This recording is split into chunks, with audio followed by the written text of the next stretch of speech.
Fala, galera do YouTube, beleza? Aqui quem fala é o Gabriel. Estou aqui fazendo mais um vídeo pra vocês. E o vídeo que eu vou fazer agora vai ser do Minecraft. Então, o vídeo que eu vou fazer vai ser acerta o alvo. Esse azul aqui que vocês estão vendo, ó, esse azul aí vale 50.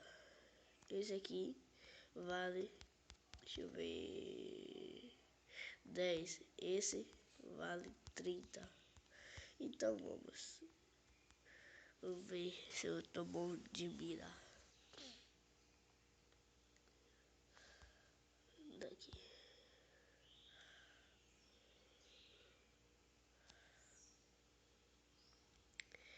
Trinta, né? Acho que é 30. Não. É 30? É 30. 30. 60. Tem 5 chances. Aê! Ganhei 50. 60, deixa eu ver.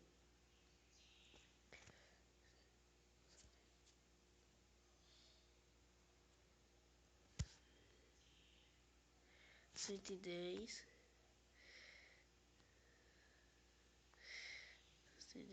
160. A última. 110, 160, deixa eu ver.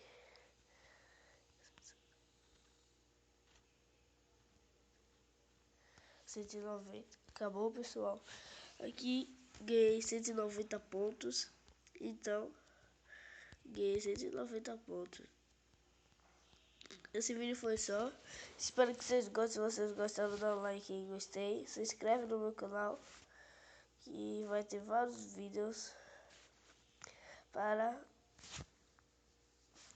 nossa playlist que eu vou fazer, que vai ser desafios. Desafios assim. Por que desafios, Gabriel? Porque assim vai ser desafio de acertar de longa distância, como eu fiz agora. Desafio de matar o Herobrine, essas coisas assim. Então tchau, pessoal. Esse vídeo foi só. Espero que vocês gostem. Se vocês gostaram, dá um like e gostei. Então tchau.